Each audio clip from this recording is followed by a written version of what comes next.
The most impenetrable prisons in the galaxy are not forged from adamantium. They do not require legions of armed wardens. The ultimate labyrinth is constructed entirely within the human mind. Observe a paradox of absolute, quiet terror. When the colossal blast doors of a void ship finally swing open and the path to an unchained illusion lies completely unobstructed, why does the human soul remain frozen in place? Today, we dissect the anatomy of institutionalized despair. We witness the exact moment a rogue trader realizes a profound and chilling truth about the nature of his empire. You do not need to lock the gates if you have already broken the mind. Observe the lower decks of the flagship following a catastrophic yet miraculously survived warp translation. The colossal vessel hangs dormant in the low orbit of a sanctioned, temperate frontier world. The main plasma reactors are powered down to a quiet, vibrating hum. For the first time in generations, the deafening, bone-rattling roar of the macro engine ceases. The artificial gravity stabilizes. The environment is eerily, terrifyingly calm. And then, an unprecedented event occurs. Due to systemic power failures, the internal blast doors, the massive rusted bulkheads that seal the suffocating slums of the Voidborn away from the outer hangar bays, automatically disengage. They grind open, revealing the cavernous launch decks. The enforcers, exhausted, disorganized, and dealing with fires in the upper echelons, are completely absent from their posts. The access ramps to the atmospheric landers are down. The path to the green, oxygen-rich world below is wide open. Witness the birth of a profound, agonizing false dawn. In the lightless corridors, thousands of indentured laborers step out of the shadows. These are souls who have never seen a sky, whose entire existence has been measured in the frantic shoveling of toxic promethium and the brutal quotas of the overseers. They stand before the massive open hangars, staring at the blue atmospheric glow radiating from the force fields. Observe a singular, heartbreaking detail within this mass awakening. A veteran voidsman, his spine permanently fused into a stooped curve from 80 standard years of hauling macro cannon shells, drops his rusted heavy lifter harness. The metallic clang echoes loudly in the unnatural silence, yet no overseer comes to punish him. Beside him, a younger laborer, born in the dark, having only known the suffocating heat of the plasma relays, reaches out a trembling hand to catch the cool, unrecycled breeze drifting from the open bays. They do not comprehend the concept of a planet or a sun, but they stare at the azure glow with a profound instinctual reverence. The heavy, oil-choked reality of the ship feels as though it is dissolving into a fading nightmare. A whisper ignites among the masses. It is not a violent roar of mutiny, it is a fragile, trembling murmur of the sovereign myth. They look at the unguarded shuttles. They speak of stepping off the iron deck. They speak of breathing untainted air, of building homes on real soil, of a life without the electroflail. The oppressive hierarchy is momentarily suspended. The air becomes thick with the intoxicating, dangerous scent of autonomy. Generations of accumulated misery suddenly feel finite. Men and women leave their stations. They begin to cautiously, almost reverently, walk toward the light of the threshold. For a fleeting, beautiful moment, the illusion of a life unchained feels entirely within their grasp. They believe with every fiber of their exhausted bodies that their suffering has finally concluded. The door is open, all they have to do is walk through. Observe the physical manifestation of an impossible dream. Across the vast, cavernous expanse of the hangar bays, spaces so immensely scaled that they possess their own microclimates, a vanguard forms. This is not a military formation. It is a fragile, hesitant tide of indentured souls, men and women scarred by plasma burns, their skin a translucent, sickly grey from a lifetime devoid of natural radiation. Step past the deactivated security barriers. The silence of the deactivated macro engines rings in their ears, an unnatural quiet that feels heavier than noise. Look closely at the composition of this fragile exodus. For the first time in centuries, the rigid, brutal caste system of the underdecks completely dissolves. Munitorum shell haulers walk shoulder to shoulder with bilgewater reclaimers and plasma relay scavengers. Generations of territorial blood feuds, fought over scraps of synthetic protein and proximity to thermal vents, are instantly forgotten in the face of the unknown. They leave behind their heavy wrenches, their blood-stained quota slates, and the meager shrines they built out of scrap metal in the dark.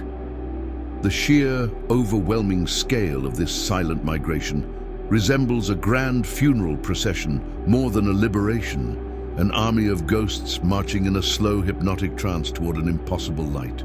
They approach the heavy atmospheric landers, the Arvus lighters and Aquila dropships, whose massive loading ramps rest heavily upon the deck plating. The environmental shields separating the hangar from the planet's atmosphere shimmer with a faint blue energy, allowing the outside climate to bleed into the ship. Consider the physical threshold they must cross. The landing ramp of an Imperial dropship is not designed for civilians. It is a bruised slab of heavy ceramite, scarred by anti-aircraft fire and stained with the residue of 1,000 hostile insertions. As the Vanguard places their bare, deformed feet upon this martial architecture, the visual contrast is staggering. They are moving from a realm of absolute geometric brutality, a floating cathedral of industry where every steel angle is explicitly designed to oppress, into an environment completely devoid of straight lines. The organic, unpredictable geometry of the natural world beyond the energy shield assaults their rigidly conditioned visual cortex before they even take a full breath of the atmosphere. A clinical mind notes the profound sensory shock of this moment. As the Vanguard reaches the edge of the ramp, they encounter phenomena entirely alien to their biology. A gust of wind, erratic, unrecycled, and carrying the scent of alien pollen rather than sacred unguents and machine oil, sweeps over them. Several void-born laborers collapse to their knees, weeping uncontrollably. They reach out to touch the cold metal of the ramp, sliding their calloused hands toward the edge where the manufactured steel meets the organic soil of the world below. The threshold is crossed. A handful of the boldest workers step off the lander's ramp and plant their boots onto the soft, fertile earth of the frontier world. The blinding light of a yellow sun strikes their dilated, light-starved pupils. They shield their faces, overwhelmed by a sky that is not a ceiling of dripping pipes and rusted iron, but an infinite canopy of azure. For a terrifying, exhilarating span of seconds, the sovereign myth becomes a tangible, physical reality.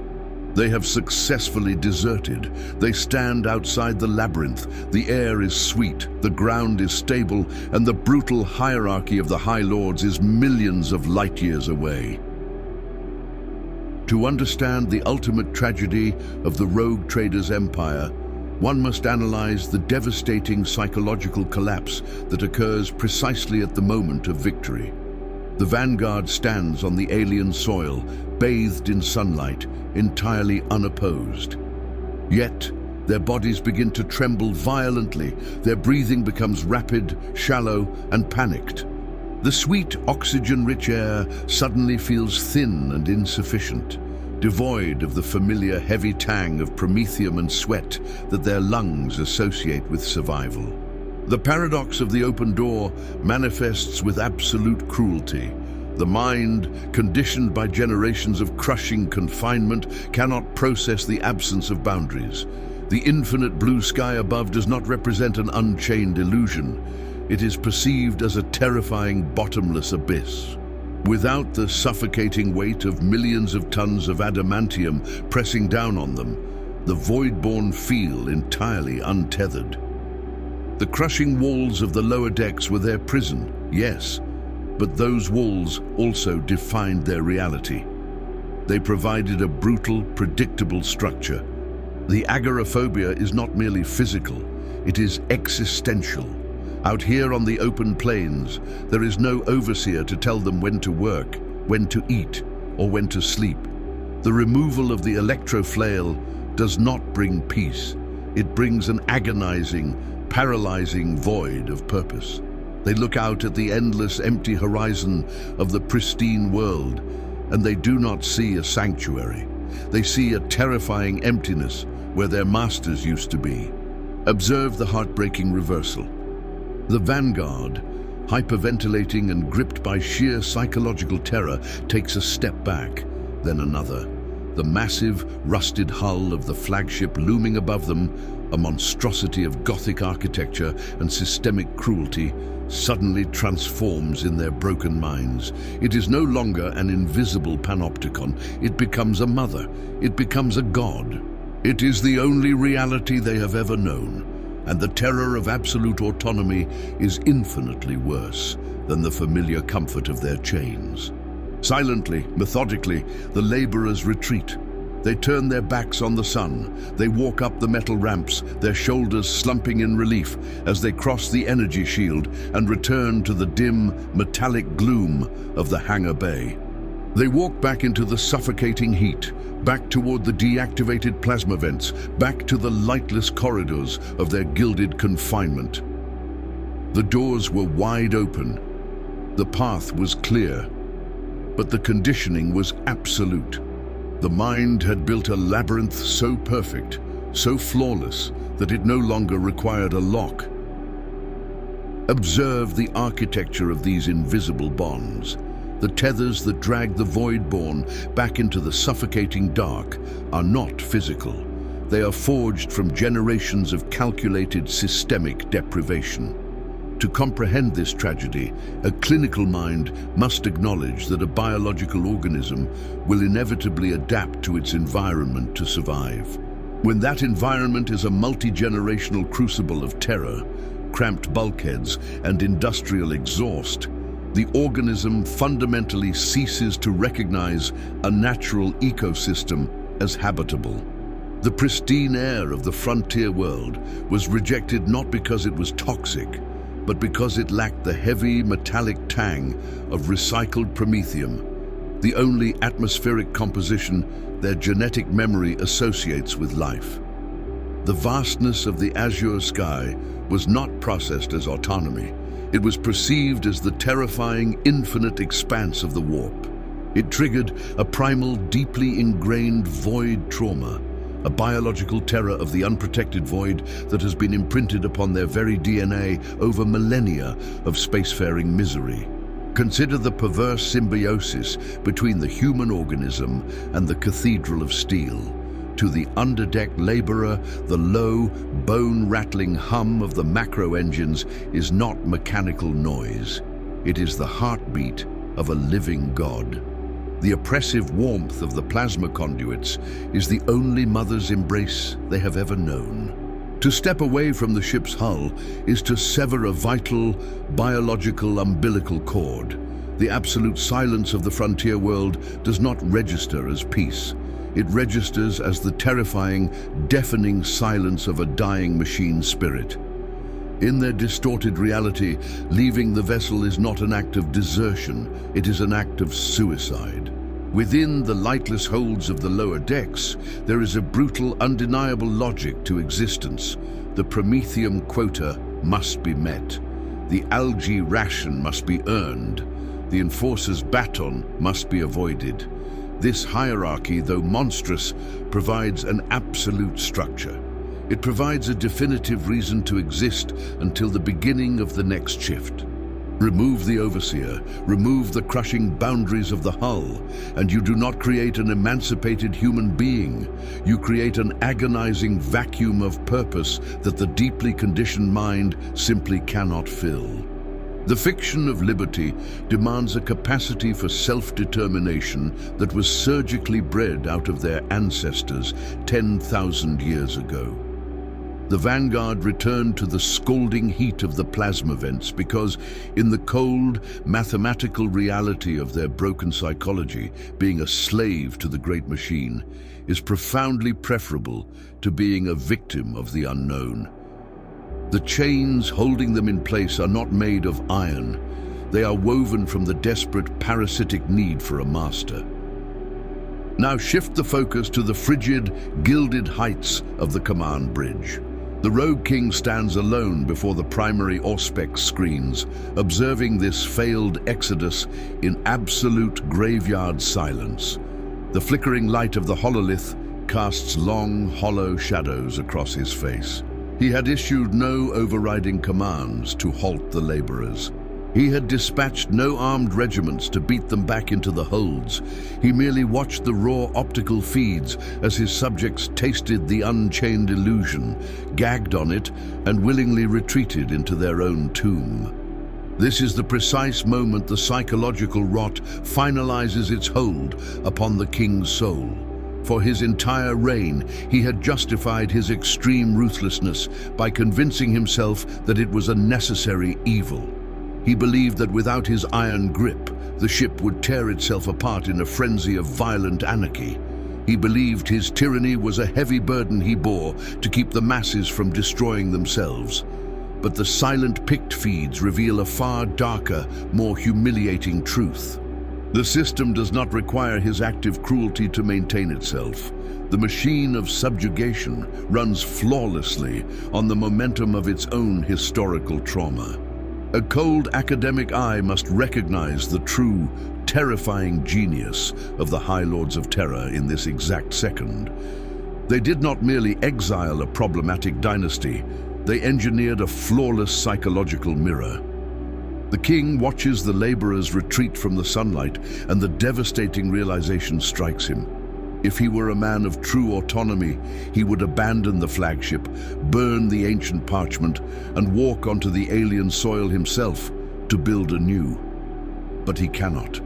His aristocratic mind, forged in the ruthless political bloodbaths of the throne world, requires the heavy armor of the void ship just as desperately as the slaves require the electro-flail. He is equally terrified of an existence without a hierarchy to dominate. He looks down at the illuminated stasis vault containing the ancient warrant of trade. The sovereign myth shatters completely.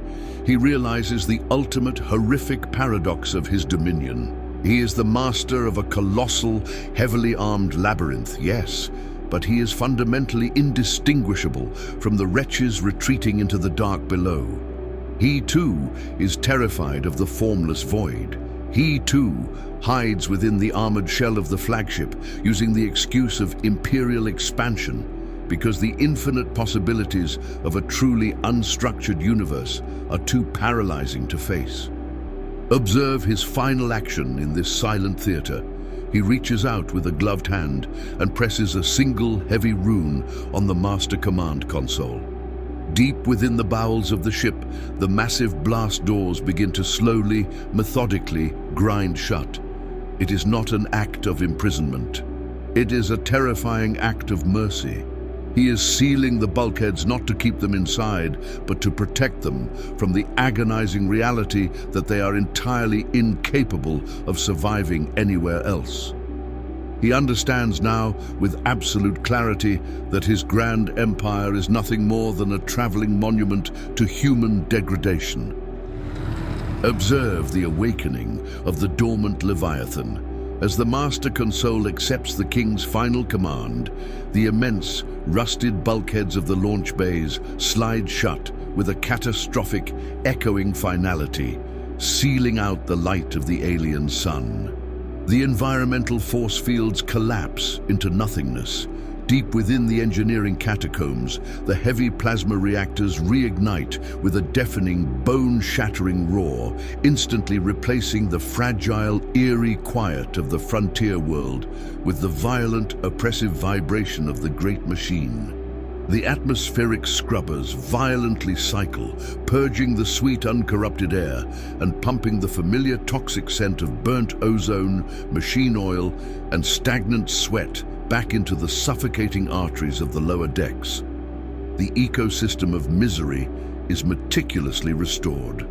A clinical mind must appreciate the profound shift in the flagship's internal paradigm from this moment forward. The king does not issue a ship-wide Vox decree of punishment for the attempted exodus. The enforcers do not draw their electro-flails or unholster their sidearms to herd the masses. No disciplinary action is required, because the laborers have already executed a psychological punishment upon themselves far more devastating than any physical torture an overseer could inflict. They return to their stations, stepping back into their heavy, rusted loading harnesses and taking up their positions by the scalding thermal vents. They move with a hollow, robotic efficiency. The fragile, intoxicating spark of the Unchained illusion has been permanently extinguished, replaced by a cold, absolute submission to the labyrinth. They are no longer captives of the Imperium's laws. They are the devoted architects of their own psychological confinement. Look upon the rogue trader as he finally turns his back to the Auspex screens. He orders the navigator to initiate the warp translation sequence, leaving the pristine, untouched world behind without a second glance. He will never log the planet's coordinates into the Imperial Registry. He will never speak of the open doors to his aristocratic peers. The sovereign myth is dead, and in its place, a terrible, crystal-clear pragmatism takes root in his mind. He understands now that his vessel is not an instrument of glorious exploration, nor is it a beacon of civilization pushing back the dark. It is a multi-generational, heavily armored asylum, and he is simply its highest-ranking inmate, forced to play the role of the Warden. The tragedy of his empire is absolute. The universe offered them a blank canvas, an environment devoid of masters and quotas, and in the face of that terrifying, infinite emptiness, human nature made its ultimate choice. It chose to crawl back into the dark and bolt the door from the inside. When the illusion of the threshold is shattered, a terrifying absolute clarity emerges. If a biological organism realizes it is fundamentally incapable of surviving outside its gilded confinement, it ceases to seek an exit. Instead, it begins to obsessively fortify the walls. Archive your observations of this psychological collapse in the data vaults below. If your cognitive wards remain intact and you require further deconstructions of the imperial truth, synchronize your Vox arrays to this frequency. The Rogue King has finally accepted the grim reality of his labyrinth, but a mind stripped of its last comforting lie, yet still wielding absolute, uncontested dominion over billions, does not simply accept defeat. It metastasizes. The king has sealed the massive bulkheads, permanently isolating his empire from the terrifying chaos of the actual stars. But consider the ultimate, catastrophic consequence of this supreme isolation. If the objective reality outside the hull is too agonizing to endure, and the authority inside the hull is absolute, what happens when a monarch decides to simply overwrite existence, transforming his mechanical tomb into a flawless artificial universe where his darkest delusions become the only laws of physics?